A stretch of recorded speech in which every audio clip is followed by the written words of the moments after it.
আজকের সকালটা মেঘলা, তো ভাবলাম যে ব্লগটা স্টার্টই করে দিই। কয়দিন ধরে বৃষ্টির কারণে কদিন ধরে জামা কাপড় কাচা একদমই হচ্ছিল না। মানে জামা কাপড় কাচবো কি, শুকাতে যদি না পারি কেচে লাভ কি, তাই না? তো সেরকম একটা ব্যাপার, তার জন্য অনেক দিন ধরেই জামা কাপড় কাচা হয়নি। অনেক দিন বলতে 2-3 দিন হবে হয়তো, যার জন্য আজকে সকাল সকাল উঠে এই কাজটা আগে শেষ করলাম। দেখেই বুঝতে পারছো যে কত জামা কাপড় কাচা হয়েছে, শুধু আমাদের ছাদে নয়, পাশের ছাদের সব, মানে সবার ঘরে আজকে সকাল সকাল রোদ দেখেই কিন্তু, মানে হালকা রোদ দেখতে পাচ্ছ, মেঘলা কিন্তু রয়েছে, কিন্তু সকালবেলা যেভাবে রোদ হলো মনে হলো যেন আজকে সারাদিনটা রোদ হবে। অবশ্যই হয়েছিল, একটু বেলা করেই হয়েছিল। তো যাই হোক, তার জন্য সবাই কিন্তু সকাল সকাল জামা কাপড় কাচা হয়ে গেছিলো।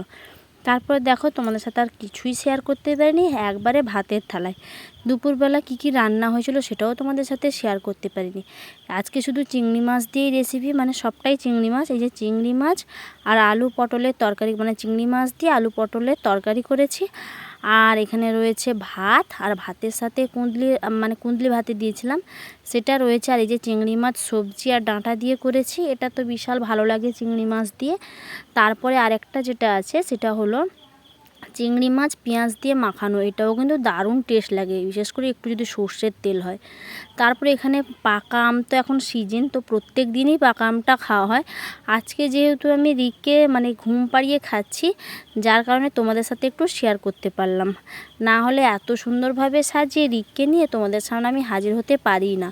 কোন দিন কেমন খাই সে আমি খাই, আমিই জানি। যাই হোক, তোমাদের ভিডিওটা যদি ভালো লাগে অবশ্যই কিন্তু একটা ভিডিও শুরুতে লাইক দিও। তারপরে এখানে আজকে সকালবেলা কিছু বোতল পরিষ্কার করেছিলাম। বোতলগুলো এত তাড়াতাড়ি, মানে কি বলবো, এত তাড়াতাড়ি নোংরা হয়ে যাচ্ছে, কি বলবো তোমাদের, যার জন্য আমি খুব তাড়াতাড়ি করে আজকে বোতলগুলোও কয়েকটা পরিষ্কার করেছিলাম। খুব কম সময়ের মধ্যে বোতলগুলো পরিষ্কার করেছি। তো যাই হোক, আমি বোতলের জন্য একটা স্কচ ব্রাইট রাখি, একটা স্কচ ব্রাইট দিয়ে কিন্তু আমার সব বোতল কিন্তু ঝকঝকে হয়ে যায়। তো যাই হোক, ছোটো বোতলগুলোই বেশি করে নোংরা হয়, কারণ ওগুলোতেই বেশি জল আছে, মানে প্রত্যেকটা জলে কিন্তু আয়রন আছে। আর বড় বোতলগুলো দেখেছো সব সাইজ করে বসানো আছে, বড় বোতল কিন্তু কেউ খায় না, ছোট বোতলে সহজ হয়, তাই ছোট বোতলগুলোতে সবাই খায়, যার জন্য ছোট বোতলগুলো ছিল। আমি সবগুলো পরিষ্কার করে রেখে দিয়েছি। জল আনতে যেতে হবে, একটু বিকালবেলা হলেই জল আনতে যাব। সব কিছু গুছিয়ে, যেহেতু বোতলগুলো ধুয়েছিলাম, সব কিছু গুছিয়ে রেডি করে রেখে দিলাম। সকাল থেকে ইন্ট্রো দিতে একদমই সময় পাইনি। হ্যালো গাইস, কেমন আছো সবাই? আই হোপ সবাই ভালো আছো, আর আমিও অনেক ভালো আছি। আমি শিবানীস ব্লগে তোমাদের সবাইকে একটা নতুন ভিডিওতে অনেক ওয়েলকাম। গুড ইভিনিং সবাইকে। এখন বিকেল 4:40 বাজে, এখন বিকেল 4:40 হয়েছে। তো এখন আমি ভিডিওটা ইন্ট্রো দিচ্ছি, কিন্তু ভিডিও শুরু করেছি সেই সকালবেলা। আজকে এত, মানে সারাদিনে এত ব্যস্ত, কি বলবো, যেহেতু সকালবেলায় রান্নাবান্নার কাজটা কমপ্লিট হয়েছে, সারাদিন রিক আমাকে জ্বালিয়েছে, মানে রিকের পেছনেই আমার সারাদিন কেটেছে, এত জ্বালাতন করেছে, মানে কি বলবো, আমি নিজেই বিরক্ত হয়ে গেছি, মানে কথাও আটকে যাচ্ছে আমার। যাই হোক, সকালবেলা কাজ বাজ শেষ করে স্নান দান করে রান্নাবান্না কমপ্লিট করে তিতলিকে খাইয়েছি, সে গেছে স্কুলে। তারপর রিককে খাইয়েছি। তারপরে মানে 2 দিন ধরে জামা কাপড় কাচা হয়নি, কারণ বৃষ্টি হচ্ছিল, সেটা তোমাদের সেদিকেও হয়তো হচ্ছিল বৃষ্টি, অনেকেই যেন জামা কাপড় শুকানো নিয়ে বিশাল প্রবলেম হচ্ছিল। আর যাই হোক, আমাদের এখানে বাইরে বৃষ্টি, মানে ভেতরে কোথায় জামা কাপড় শুকবে বলো, ফ্যানের তলায় কটা জামা কাপড় শুকতে পারে, যার জন্য আমি 2 দিন পুরো জামা কাপড় কাচিনি, ওইভাবেই বসে আছি, সোজা হয়ে একটু বসতে পারছি না। যাই হোক, 2 দিন জামা কাপড় কাচিনি, তো তার জন্য শাড়ি টাড়ি অনেক জমে গেছিলো। তোমাদের সাথে এক ধাপ শুধু শেয়ার করেছিলাম যে কতটা জামা কাপড় শুকিয়েছি। ভেবেছিলাম যে রোদ এসেছিলো, তারপরে তো বৃষ্টি আসবে, ভগবানের দয়ায় এখনও বৃষ্টি আসেনি, হালকা রোদ এসেছিলো। আর এখন সেরকম রোদ নেই, মানে ততটাও রোদ নেই, মানে কিছু কিছু শুকে গেছে, শাড়িগুলো শুকে গেছে, আর কিছু জামা কাপড় হালকা হালকা ভিজা আছে, ওগুলো কোনো প্রবলেম নেই। তার কারণ এত কাছাকাছি হয়েছে, তারপরে রিককে নিয়ে আমি সারা দিন পড়েছি, এত বিরক্ত করেছে আজকে, কি বলবো তোমাদেরকে, মানে আমার নিজেরই কিছু বলার নেই, এত সারাদিন বিরক্ত করে। যাই হোক, ওকে একটু সামনে রেখেছিলাম, তার জন্য আমি আর ব্লগটা কন্টিনিউ করিনি। তারপরে গেছি দুধ আনতে, গেছি ওখান থেকে গেছি জামা কাপড় উল্টানো, উপরে জামা শুকানো, নিচে জামা কাপড় শুকানো, থালা বাসন মাজা, রিককে খাওয়ানো, আবার দুপুরবেলা সারাদিন নিয়ে তারপরে জামা কাপড় মানে পড়েছিল ভেতরে, সেগুলোকে বাইরে নিয়ে এসে ভাঁজ করে ওর সামনেই বসে থাকতে হবে, মানে রিকের সামনে আমাকে থাকতে হবে, ও যদিও ফোন দেখবে, ওর সামনে আমাকে মানে বসে থাকতে হবে, এরকম একটা হয়ে গেছে তার ব্যাপার। যাই হোক, যার জন্য জামা কাপড় সব ভাঁজ করলাম, সব কাজ বাজ কমপ্লিট করে রিককে খাইয়ে আমি খেয়ে 3টার সময় গেছিলাম একটু ভিডিও বানাতে।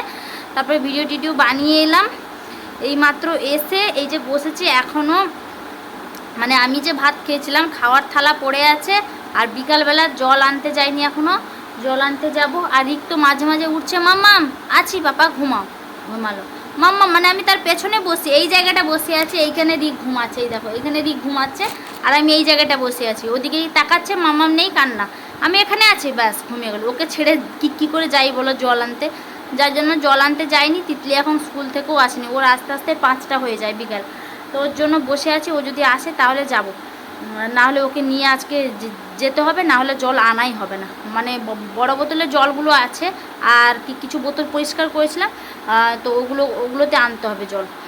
তো যাই হোক, যার জন্য বসে আছে। আর এত গরম, মানে বৃষ্টি পড়ে কী লাভ গাইস, এত গরম পড়ছে, দেখো কিভাবে ঘামছি।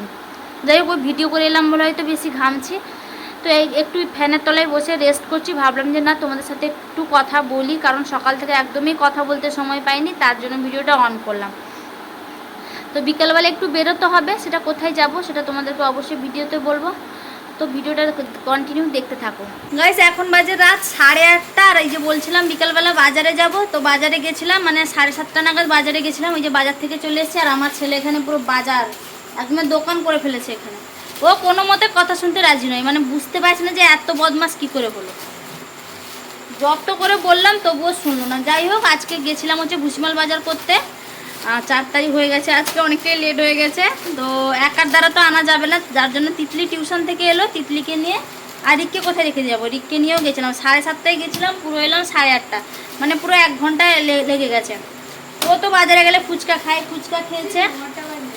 হ্যাঁ 9টা, 8:45 হয়ে গেছে, 8:40, 8:40 হয়েছে, এসছি 5 মিনিট মতো হয়ে গেছে, মানে 8:30 পেরিয়ে গেছে। যাই হোক, এগুলোকে এখন গুছিয়ে রাখবো, তারপর আবার রাতের রান্নাবান্না করতে হবে। আমরা মুড়ি খেয়ে নেবো, আলুর দম নিয়ে এসেছি বাজার থেকে, মুড়ি খেয়ে নিব, শুধু রুটি করব, বাবার জন্য আর রিকের জন্য রুটি করব, আর আমরা আলুর দম মুড়ি খেয়ে নেব। এই দেখো কি করছে, দেখো সাজাচ্ছে, দেখো কীভাবে, এই দেখো, এই দেখো, হ্যাঁ কোনো কথা শুনছে না, একে বেঁধে বসিয়ে দিতে হবে এবারই, তাহলে আহা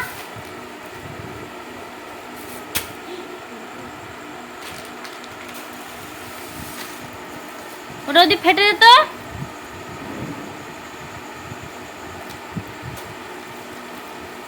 কি এলো,